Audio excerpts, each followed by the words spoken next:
"Try this rifle, anonymous sniper." The instructor smirked, placing the rifle in the hands of the brown-haired woman standing quietly at the edge of the training range.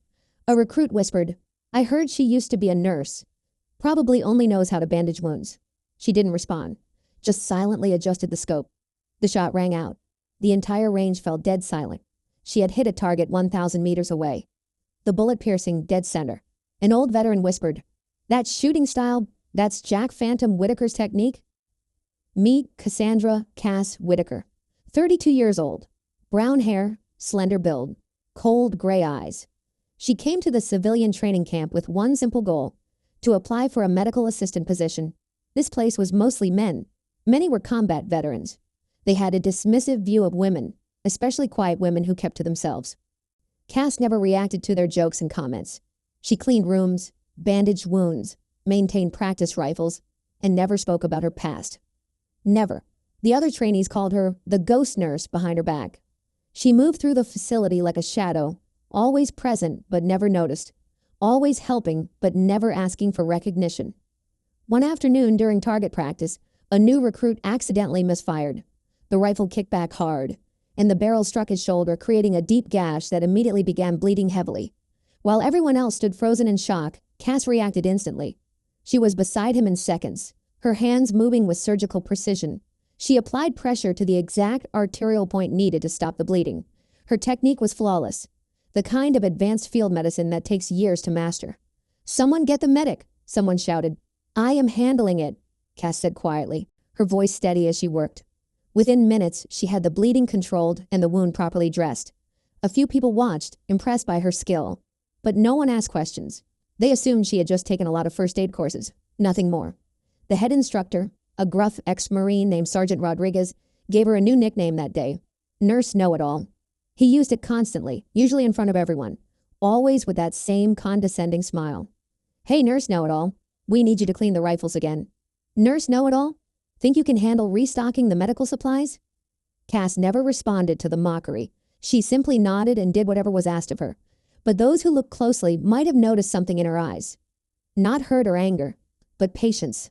The kind of patience that comes from carrying a much heavier burden than anyone realizes. Late at night, when the facility was quiet, Cass would sit alone in the medical bay, carefully cleaning and maintaining equipment with the same methodical precision she applied to everything else. Her movements were economical, practiced, almost mechanical in their efficiency.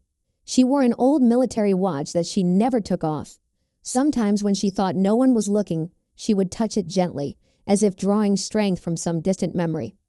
Have you ever been underestimated despite giving your all for others? Drop a dot in the comments. You're not alone. Late one evening, Cass stood alone in her small quarters, staring at an old photograph in a worn wooden frame. The picture showed an older man in military dress uniform, his eyes sharp and focused. Her father, Jack Phantom Whitaker, legendary sniper from the Gulf War. The photo captured him during his prime, when his name was whispered with reverence in military circles around the world. Jack Whitaker could make impossible shots in impossible conditions. Wind, rain, darkness, nothing stopped him. But more importantly, he never missed when it mattered most. Every morning of her childhood, they had trained together before dawn.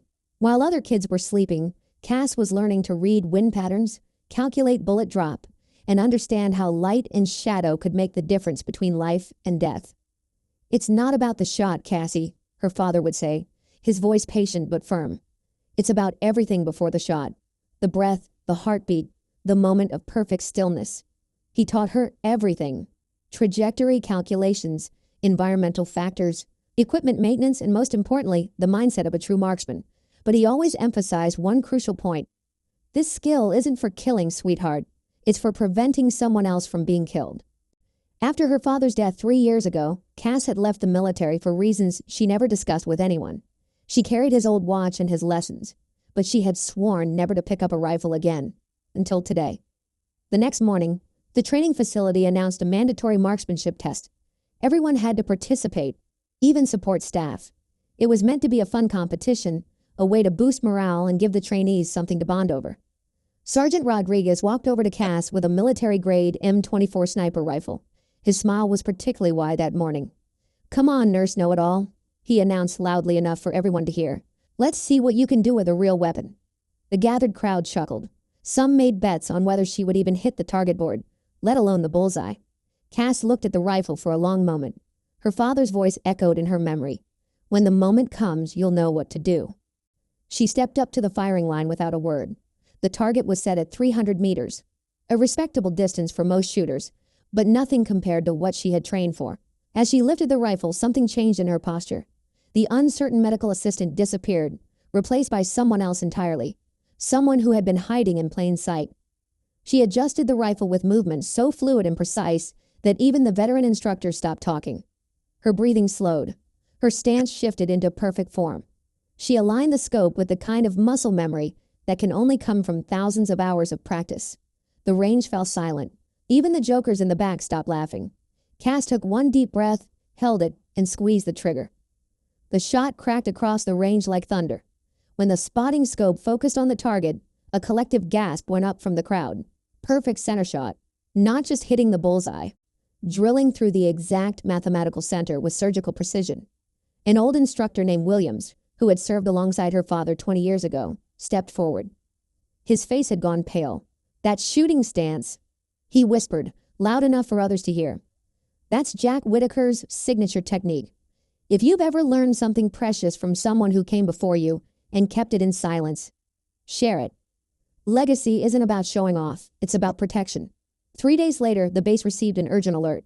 Intelligence reports indicated a hostile sniper team was moving toward the training facility, part of an advanced tactical simulation designed to test the base's defensive capabilities.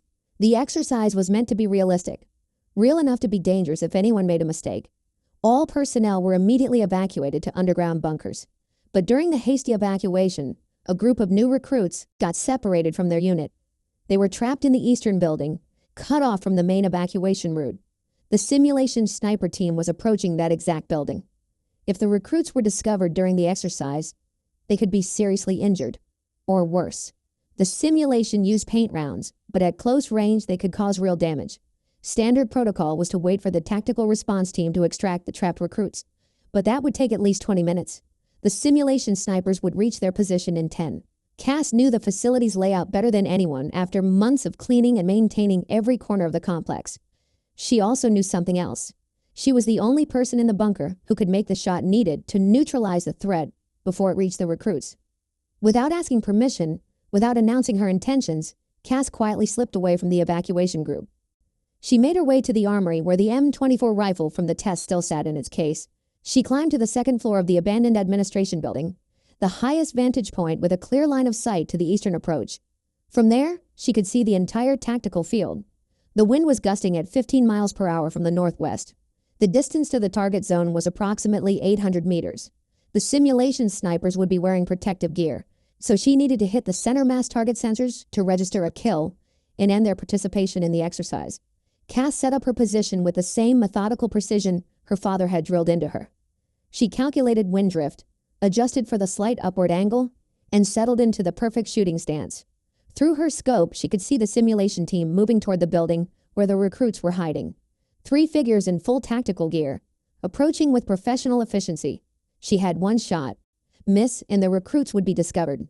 The exercise would continue, and someone could get seriously hurt. Her father's voice whispered in her memory, "When lives are on the line, there is no second place.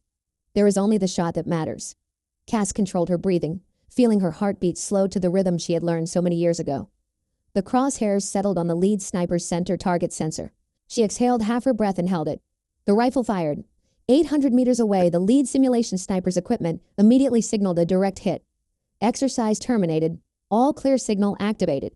The communication system crackled to life. Simulation concluded. Threat neutralized. All personnel safe.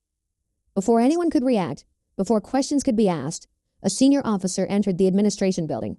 Lieutenant Colonel Ellis, a man who had served alongside Jack Whitaker for 3 tours of duty. He found Cass still at her shooting position, calmly securing the rifle. Colonel Ellis looked at her for a long moment, then slowly raised his hand in a crisp military salute. "I knew this day would come," he said quietly. "Your father told me about you. He said someday, when the moment was right, you would step forward." He paused, his voice filled with both respect and sadness. "He also told me you would do it not for glory, but because someone needed to be protected, just like he taught you. By the time other personnel reached the building, word had already spread throughout the base. The quiet medical assistant who cleaned their rifles and bandaged their wounds was the daughter of the most legendary sniper in modern military history. But more than that, she had just proved she was worthy of that legacy. Have you ever been misunderstood for a long time, until someone finally stood up and vouched for you? Name that person in the comments. The one who believed in you before the world did. After the simulation incident, Cass was offered an immediate return to active military duty. Multiple special operations units wanted to recruit her. The offers came with significant rank increases, specialized assignments, and the kind of recognition most soldiers dream of. She declined them all.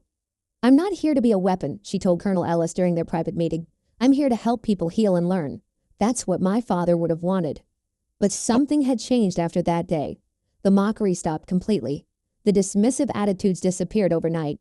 Instead, recruits began approaching her with genuine questions. Cass, could you show me how to properly adjust a scope?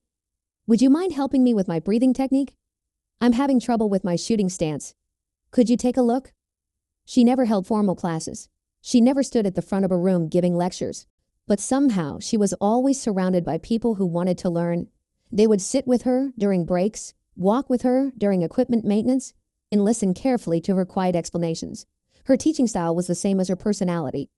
Understated but incredibly effective. She would make tiny adjustments to someone's grip, offer subtle suggestions about breathing rhythm, or share small insights about reading environmental conditions. Your father was like that too, Colonel Ellis told her one afternoon. He never needed to be the loudest voice in the room. People listened because they knew he had something worth hearing. The recruits started calling her Coach Cass, not as a joke, but as a term of genuine respect and affection. 2 weeks later, Colonel Ellis approached her with a sealed envelope. Your father left this for you, he said simply. He asked me to give it to you only after you had proven something to yourself. Inside was a letter in her father's familiar handwriting.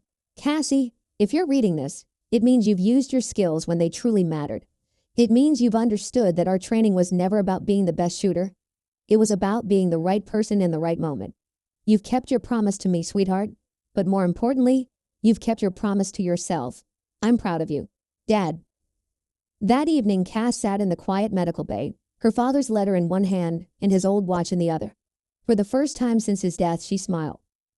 Has someone taught you something precious that you only understood much later? Thank them with one simple line. I understand now. Not everyone who carries a powerful past needs to be celebrated. Some people walk quietly through our lives, leaving behind skills and wisdom for us to use exactly when we need them most. Cass didn't step forward to become a hero. She simply kept a promise. And with one perfect shot, she silenced an entire training ground. Sometimes what the world needs to change isn't someone demanding recognition. It's someone who doesn't need to be recognized at all.